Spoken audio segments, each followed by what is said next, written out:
Doctor Who, The Invasion of Time, the 23rd story of the 4th Doctor, is written by David Agnew, a pseudonym used by Graham Williams and Anthony Reid, and starring Tom Baker, Louise Jameson, and John Leeson.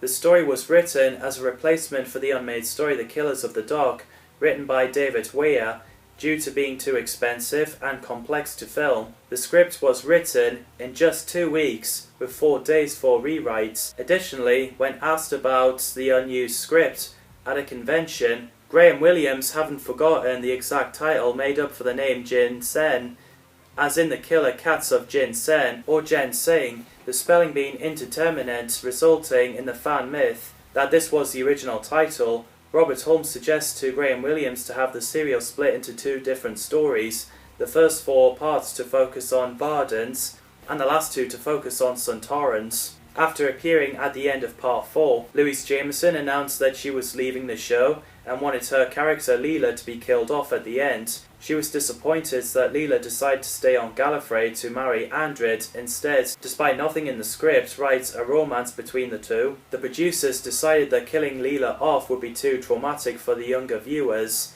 An industrial strike which was eventually resolved before production forced the studio sets to be constructed within St Anne's Hospital in Red Hill, as the BBC's Christmas holiday specials were given priority in the regular studios. As a result of the industrial strike, Graham Williams was given the option of not producing the final 6 episodes of the season and have the money roll over into the next season. Williams rejected this because of the additional problem of inflation that year and didn't want the budget money to depreciate even further. Filming took place at St Anne Hospital, British Oxygen Hammersmith, and Beachfields Quarry in Red Hill, Surrey. So the opening starts with the Doctor meeting Vardans in space, so then he returns to Gallifrey and behaving unusually, so the Doctor gets arrested, but he made himself burst into Chancellor's office and reunited with Barusa. The Doctor claims that he has the vacant presidency of Gallifrey. Also, the story reveals that the TARDIS has a swimming pool as Leela went for a swim,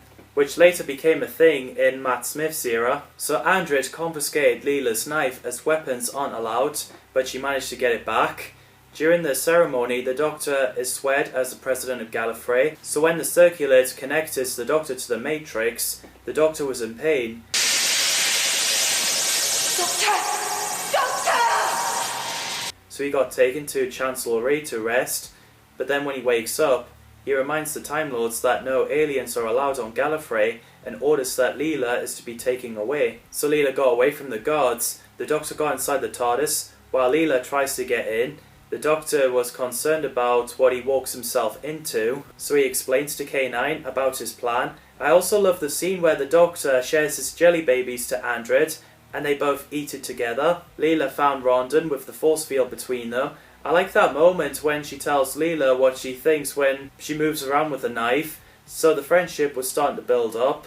So she lets Leela in and discovered a spaceship heading towards Gallifrey. The Time Lords gathered around the Doctor in Panopticon.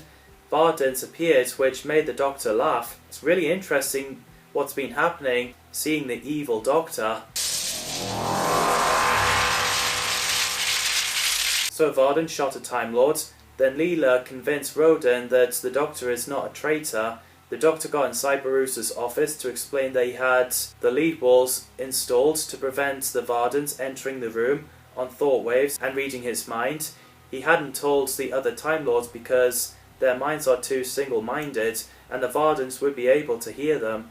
He sent Leela away to save her, so he and Barusa can defeat Vardans, but later with another problem, Castellan Kellner has placed Barusa under house arrest. Leela and Roden headed outside and encountered the tribes. I really love that music in that scene, and the graphic when it became orange, it's well done. Nesbin tells some of his stories about his tribes. As the Doctor and K9 are in the TARDIS, Andred held him at gunpoint, and that he is sentenced to death. Tom Baker is awesome as the 4th Doctor, definitely iconic. What can I say that hasn't been said already? I love Louise Jameson as Leela, definitely badass. John Leeson is great as K9, love that character. Barusa in the story is played by John Arnott. I thought he did a great job. Christopher Tranchell plays Andred. One of his incarnation was called Androdocus. He's a commander of Chancellery Guards and later Leela's husband. He's very likeable. In Long Barrow novel, the 7th Doctor learns that Andred and Leela had a child together, which is really nice. I bet the child would be half savage, half Time Lord. Christopher Tranchell previously played Roger Colbert in The Massacre of St. Bartholomew's Eve and Jenkins in The Faceless Ones. Stan McGowan, Tom Kelly and Julian Hudson plays the Vardens. An energy and telepathic race, I thought they're pretty cool. In the original effects, they were depicted as the floating tinfoils, but then in 2008's DVD edition, they look more like static humanoids. It shows what they're trying to do with those beings. Milton Johns plays Kellner, a Castellan of Gallifrey. I thought he did a great job. Milton Johns previously played Bennick in The Enemy of the World, and he also played Guy Crayford in The Android Invasion. Hilary Ryan plays Roden, a controller on Gallifrey. She's very likeable. Max Faulkner plays Nesbin, the leader of the group of Gallifreyan outsiders. I really like him. Derek Dedman plays Commander Storr of the Sontaran Special Space Service. He gives off great performance. Stuart Fell plays one of the Sontaran. It's great to have Sontarans back, as before this story they last appeared in the Sontaran Experiment, Tom Baker's first season. Now I like the idea of having them on Gallifrey. Apparently the costume were hard to wear. The actors can hardly see out of their helmets, which is why you see them trip over, particularly Stuart Fell, who almost fall over, landing on a pool chair, no pun intended.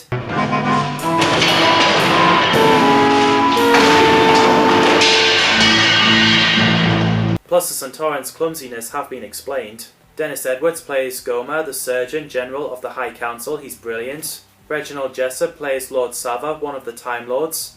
Charles Morgan plays Gold Usher, who invested the Doctor to become Lord President. Christopher Christo plays one of the Chancellery Guards. Michael Harley plays Vaughn, the commander of Castellan Kellner's bodyguard. Ray Callaghan, Michael Mundell and Gay Smith plays Abliff, Jasco and Presta, the member of Nesbin's gang. Eric Dano plays Castellan Guard, who is ordered to arrest or kill Andred by Kellner. The casts have done a great job. Dudley Simpson's music score is brilliant, especially the scene where Leela and Roden running outside and meeting the tribes, as I've mentioned earlier, and at the end of part 4 where Sontarans appeared, which I'll get to. As Andred was about to sentence the Doctor to death, K9 stung him. Leela has pretty much set up her own team in the Wastelands. There's a cool scene where Vardens became humanoids. There's a spaceship coming to Gallifrey. Who could it be? So K9 track down their home planet and give the right coordinates, then Vardens are tricked and sent back to their home planet. Leela, Roden and the tribes have reached to the Panopticon. Everything's okay again, right? Right?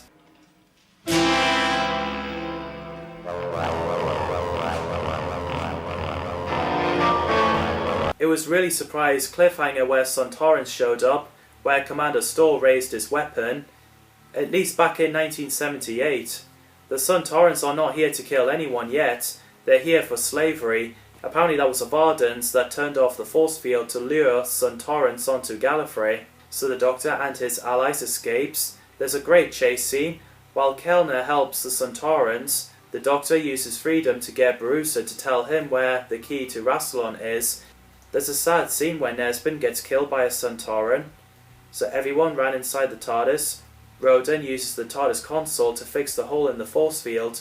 The Doctor says that the Sontarans want domination over all universes and all time, but Kellner reversed the stabilizer banks, so the TARDIS gets thrown into the Black Star. The Doctor managed to sort the problem, but then Commander Storr, Kellner and Sontaran troopers are able to get inside the TARDIS. The Doctor and his allies walks around the TARDIS corridor that's been depicted as abandoned hospital corridors. After a while, they realise they look like they're walking in the same corridors. The DMAT gun, powered by the Great Key itself, got constructed. So then the Doctor took it outside the TARDIS and into the Panopticon and confronted Commander Storr.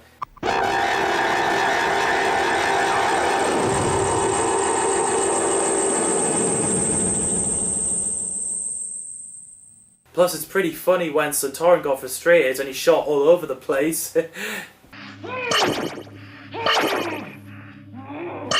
Anyway, Storr plans to destroy Galaxy along with the Time Lords, so the Doctor shot him with a DMAT gun. Then the next thing, Doctor reunites with Leela and everyone. He doesn't remember that he saved Gallifrey and stopped the Centaurans either. Kellner is arrested. As the Doctor was about to leave, we get an emotional scene where Leela decides to stay on Gallifrey. It was very sudden. Leela and Andred are in love, and K9 decide to stay and look after her. So the Doctor got inside the TARDIS, missing her already. Doctor, Yes. I will miss you.